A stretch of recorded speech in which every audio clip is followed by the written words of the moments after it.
Hello friends, welcome to my channel hit the dream by Bhavna. आज का हमारा topic miscellaneous topics रहेगा, जिसका हम पार्ट 2 कवर करेंगे। इसके पहले पार्ट 1 कंप्लीट हो चुका है। ये ऐसे टॉपिक्स हैं जो कि कंटेंट पार्ट में रह गए थे और एग्जामिनेशन पॉइंट ऑफ व्यू से भी बहुत इंपॉर्टेंट है, जिसको कवर करना ज़रूरी है। और इससे रिलेटेड हम कुछ क्वेश्चंस देखेंगे जो कि प्रीवियस ईयर आ चुके हैं, राइट। तो चलिए स्टार्ट करते हैं। तो पहला टॉपिक है आज हमारा blow hot and blow cold. Blow का मीन्स हम सब जानते हैं, मीन्स हवा जो कि बाहर जा रही है। जैसे हम बलून ब्लो करते हैं, बलून को फुलाते हैं, तो blow hot and blow cold का मीन्स हुआ कि गर्म हवा और ठंडी हवा जो हम बाहर की तरफ निकालते हैं, राइट। तो इसके बारे में क्या दिया है, this story was been written by doctor Zakir Hussain. Doctor Zakir Hussain कौन है? ये जो है फॉर्मर प्रेसिडेंट हैं इंडिया के। ये थर्ड प्रेसिडेंट थे, ठीक है, थर्ड प्रेसिडेंट इंडिया के थे। डॉक्टर जाकिर हुसैन ने इस टॉपिक के बारे में एनसीईआरटी में कुछ इन्फॉर्मेशन दी है। क्या इन्फॉर्मेशन दी है? The air coming out of our mouth can be cold और hot as compared to the temperature outside. हमारे मुंह से जो हवा निकलती है, राइट, जब हम सांस लेते हैं, ब्रीथ करते हैं, तो हमारे मुंह से जो हवा निकलती है, आप कभी ध्यान दीजिएगा, वो कभी ठंडी भी होती है और कभी गर्म होती है। ऐसा क्यों होता है? ये टोटली डिपेंड करता है हमारे एटमॉस्फेयर में, हमारे बाहर का जो टेम्परेचर है वो क्या है, ठीक है, इस टेम्परेचर पे डिपेंड करती है। The breath can be cold और hot according to the outside temperature. जो ब्रीदिंग है, जो सांस हम अंदर बाहर छोड़ रहे हैं और ले रहे हैं, वो क्या है, वो बाहर के टेम्परेचर पे डिपेंड करती है कि वो हॉट होगा कि कोल्ड होगा, राइट। तो चलिए आगे बढ़ते हैं। Next point is stethoscope. आप सब ने बचपन में जो है डॉक्टर खेला होगा, राइट। तो हम इस तरह का कुछ डॉक्टर्स जो है यूज़ करते हैं, इसको हम स्टेथोस्कोप कहते हैं। स्टेथोस्कोप ये किस लिए यूज़ किया जाता है? ये हार्ट बीट को सुनने में यूज़ करते हैं, ठीक है। ये पार्ट कानों में लगा लिया जाता है और इसको हार्ट पे रखा जाता है, जिसके थ्रू कि डॉक्टर्स जो है हार्ट बीट जो है हमारी चेक करते हैं, काउंट करते हैं कि हार्ट बीट की पोजीशन क्या है। एक नॉर्मल ह्यूमन में, अडल्ट ह्यूमन में हार्ट बीट पर मिनट कितनी होती है? It lies between 60 to 100। अगर किसी की heart beat per minute 60 to 100 है तो उसकी हार्ट बीट नॉर्मल है। और हाँ, इससे कम ज़्यादा होगी तो डेफिनेटली पर्सन को दिक्कत हो सकती है, राइट। चलिए नेक्स्ट पॉइंट देखते हैं। हम बात वही करेंगे। The cold air come down as it is heavier. आप पिक्चर में देख सकते हैं कि ये हॉट एयर ऊपर जा रही है, राइट, ऊपर जा रही है वार्म एयर, ठीक है। और जो है the cold air come down as it heavier, जो ऊपर की हवा है जब वो ठंडी हो जाती है तो वो नीचे की तरफ गिर जाती है। देख सकते हैं कोल्ड एयर है वो नीचे की तरफ गिर गई और ये जो हॉट एयर है वो ऊपर जाती है। Air blown out from our mouth is hot and the mirror cold, ठीक है। जो हमारे मुंह से सांस निकलती है वो गर्म होती है और जब हम मिरर पे हवा छोड़ते हैं तो क्या होता है, एक फॉग टाइप का डेवलप हो जाता है, राइट। जैसे मान लीजिए कि ये मिरर है, इस पे हमारे माउथ की जो ब्रीथ है वो हॉट है, लेकिन जब इस मिरर पे जाती है तो वो एक फॉग जैसा आ जाता है, ठीक है। ये एक्सपेरिमेंट सभी ने किया होगा। ऐसा क्यों होता है? चलिए इसका रीज़न डिस्कस करते हैं। The hot air that we breathe, जो हम ब्रीथ करते हैं, breathe out contain water vapour. जब हम सांस बाहर की तरफ छोड़ते हैं तो उस हवा में जो है वाटर वेपर होते हैं, पानी की कुछ ड्रॉपलेट्स होती हैं, ठीक है, जो कि वाटर के फॉर्म में, वाटर के कांटेक्ट में आती हैं, ठीक है।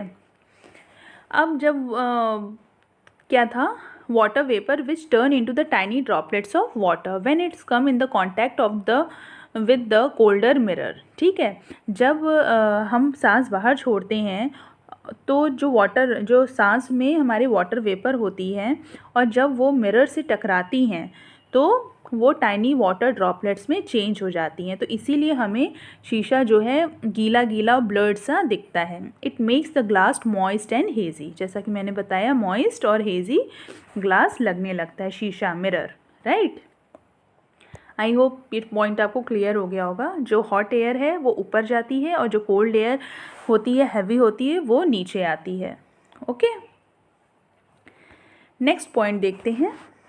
हम बात करेंगे कुछ ग्रीन हाउस गैसेस की, राइट। ग्रीन हाउस गैसेस क्या होती हैं, इस सबसे पहले इम्पॉर्टेंट ये जानना ज़रूरी है कि ग्रीन हाउस गैसेस में कौन कौन सी गैस आती है, बिकॉज जब ऑप्शन में दिया जाता है तो वो बहुत ज़्यादा कन्फ्यूज़न होता है। इस कह देते हैं कि बताइए इनमें से कौन सा ग्रीन हाउस गैस नहीं है, तो हमें पता होना चाहिए कौन सी है। तो चलिए इसको हम पॉइंट को देखते हैं। सबसे पहले कार्बन डाइऑक्साइड होता है ग्रीन हाउस गैसेस में, मीथेन गैस होती है, राइट, वाटर वेपर होता है, मीथेन डिस्कस कर, nitrous oxide NO2 sorry N2 होता है, right, and etc. All are the greenhouse gases present in the environment. Other than these gases, chemical and other synthetic gases are harming the environment, which is resulting in global warming.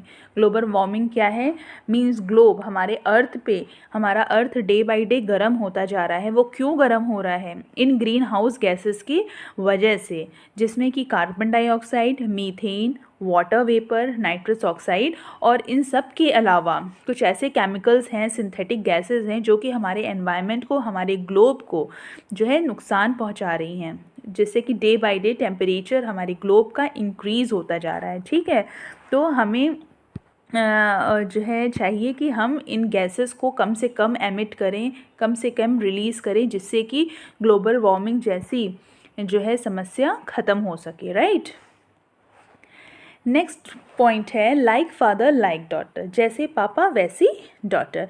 यहाँ पे हम कुछ genetics और heredity की बात करेंगे, right, like father like daughter की।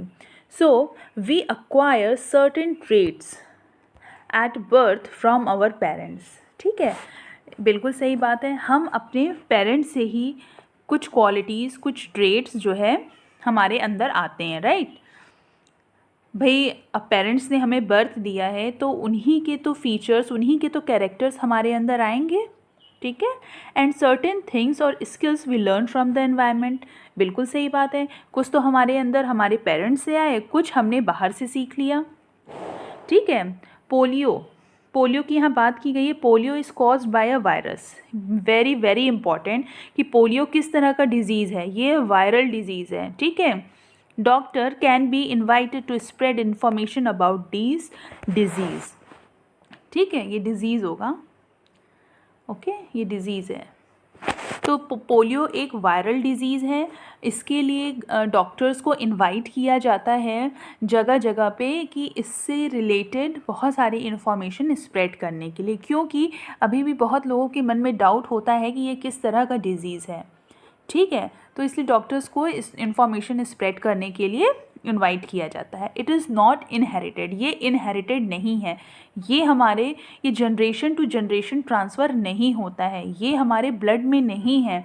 अब आप समझिए, अगर आपके फादर को पोलियो है तो इट डजेंट मीन कि आपको भी पोलियो होगा, it's not herited, right, it is not inherited. तो चलिए बात आपको क्लियर हो गई होगी कि पोलियो जो है एक वायरल डिजीज़ है और ये इनहेरिटेड नहीं होता है, ये एक जनरेशन से दूसरे जनरेशन में ट्रांसफ़र नहीं होता है। अब बात हम करते हैं ग्रेगोर जॉन मेंडल की, ठीक है। Gregor John Mendel was born in a poor family in Austria in 1822। 1822 में ऑस्ट्रिया के बहुत पुअर जो है किसान परिवार में इनका जन्म हुआ था। हम सब जानते हैं कि ग्रेगोर जॉन मेंडल को फादर ऑफ जेनेटिक्स कहते हैं, right, father of genetics Gregor John Mendel. तो इन्होंने 7 साल तक एक्सपेरिमेंट किया, जो कि ये गरीब परिवार से थे, इनको पढ़ने का बहुत मन था, लेकिन इनके फैमिली की इकोनॉमिक कंडीशन इतनी स्ट्रांग नहीं थी कि उनको पढ़ा पाए। तो ये जो है जाके मॉन्क प्रीस्ट के बीच में रहने लगे, मोनास्ट्री में, और वहाँ पे बहुत सारे पेड़ पौधे गार्डन में लगे हुए थे। तो उसके ऊपर उन्होंने एक्सपेरिमेंट करना स्टार्ट कर दिया। इन्होंने 7 साल तक एक्सपेरिमेंट किया। कितने पौधों पे किया?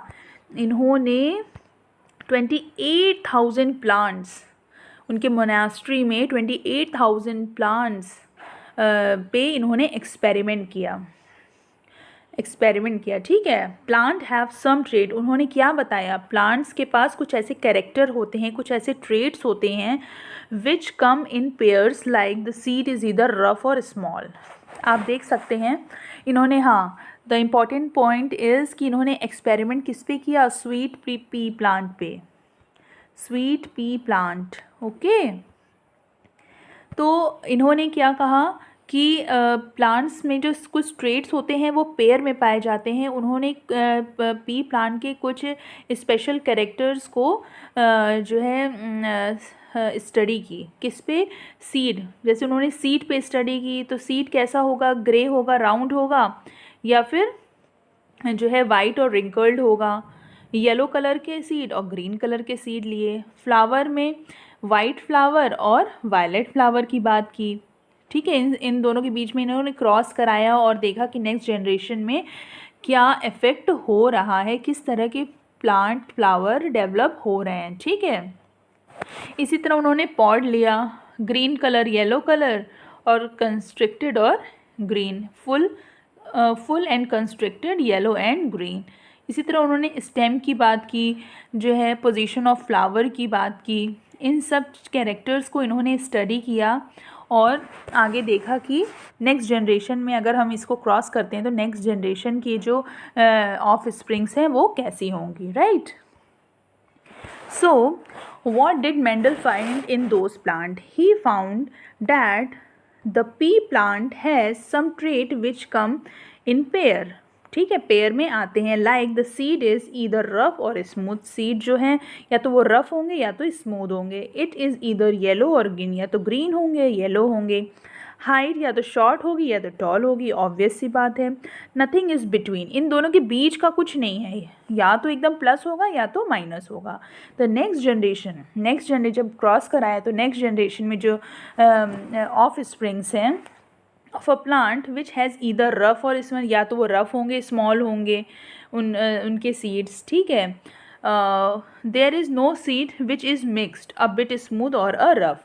ऐसा कोई सीड नहीं होगा जो कि मिक्स होगा दोनों का। ठीक है, कि थोड़ा सा रफ हो गया, थोड़ा सा स्मूथ हो गया, या तो वो रफ होगा या तो स्मूथ होगा। Seeds which are either green और yellow give rise to the new seeds which are either green और येलो, राइट। ऐसा तो है नहीं दोनों का मिक्सचर हो जाएगा। The next generation does not have seed with a mixed new colour both green and yellow, बिल्कुल सही है।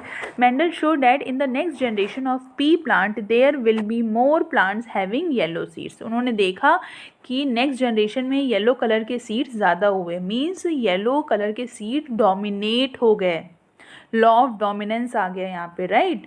He also showed that the next generation will have more plant with smooth seed. Smooth और rough seed में से smooth plant dominant हो गया, smooth seed. ठीक है, येलो सीड्स डोमिनेंट हो गए।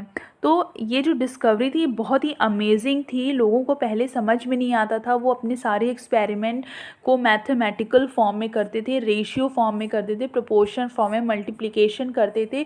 उस टाइम साइंटिस्ट इतने ज़्यादा अवेयर नहीं थे इन सब चीज़ों के बारे में, और इन्होंने इनके एक्सपेरिमेंट्स पे ध्यान नहीं दिया। और इनके डेथ के कई सालों के बाद जब एक्सपेरिमेंट किया गया तो यही पाया गया कि जो मेंडल ने उस टाइम एक्सपेरिमेंट करके रिजल्ट्स निकाले थे वही रिजल्ट्स निकल रहे थे, राइट।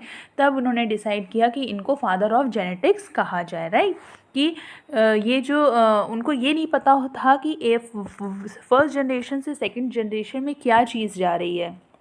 ठीक है, F1 जनरेशन से F2 जनरेशन में क्या चीज़ जा रही है। तो उन्होंने उसको फैक्टर्स बोल दिया था कि कुछ फैक्टर्स हैं जो कि जनरेशन 1 से जनरेशन 2 में जा रही है, राइट। लेकिन बाद में इन्हीं फैक्टर्स को क्या कहा गया, जीन्स। ये जीन्स हैं जो एक जनरेशन से दूसरे जनरेशन में कैरेक्टर्स लेके जा रही हैं। तो ये बात थी मेंडल की। अब हम कुछ क्वेश्चंस जो है डिस्कस कर लेते हैं जो कि इम्पॉर्टेंट है और आ भी चुका है। So the question number 1 is what which one of the following is responsible for turning Taj Mahal yellow. हम सब जानते हैं ताजमहल जो है वाइट कलर का है, लेकिन अब वो डे बाय डे येलो होता जा रहा है। ये किस गैस की वजह से हो रहा है? हमारे एटमॉस्फेयर में ऐसी कौन सी गैस है जो ताजमहल के कलर को हार्म कर रही है? ठीक है, it is sulphur dioxide. Sulphur dioxide क्या है?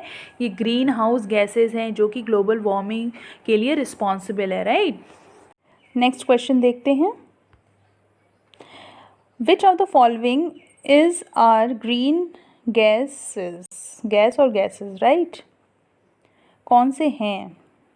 Carbon dioxide, methane, water vapour और ऑल ऑफ अबव। बिल्कुल सही बात है, कार्बन डाइऑक्साइड भी ग्रीन गैस है, मीथेन भी है, वाटर वेपर भी है, इसके साथ साथ SO2 भी आता है, सल्फ़र डाइऑक्साइड। ठीक है, ये सारी गैसेस ग्रीन हाउस गैसेस हैं। Polio is which type of disease? This is the most important question. बहुत लोगों को इसका आंसर नहीं पता होता है कि पोलियो किस तरह की डिज़ीज़ है। ये एक वायरस की वजह से होता है, ठीक है, ये एक वायरल डिज़ीज़ है। Polio is a viral disease, right. तो चलिए हमारा कंटेंट पार्ट आज यहाँ पे ख़त्म हो गया है, लेकिन नेक्स्ट टॉपिक में मैं आपसे मैप से रिलेटेड कुछ क्वेश्चंस डिस्कस करूँगी। मैप से 3 से 4 क्वेश्चन हर एग्ज़ाम में ज़रूर आता है। सीटेट के हर पेपर में मैप से क्वेश्चंस आते हैं, मैप से, डायरेक्शन से, राइट। तो मैं नेक्स्ट वीडियो में वो सारे क्वेश्चंस आपके साथ डिस्कस करूँगी कि किस तरह से क्वेश्चन आते हैं और आपको किस तरह से स्टडी करना है मैप को। तो चलिए, आई होप कि ये वीडियो आपको समझ में आया होगा, और अगर कोई कन्फ्यूजन है सीटेट से रिलेटेड या वीडियोस से रिलेटेड तो डेफिनेटली इनबॉक्स करिएगा कमेंट सेक्शन में। और if you like my video just like and subscribe and don't forget to hit the bell icon, जिससे कि मैं आपके साथ कनेक्ट रह सकी और मेरी कोई भी लेटेस्ट वीडियो आए तो आप तक नोटिफिकेशन पहुंच सके। Okay, so thank you so much.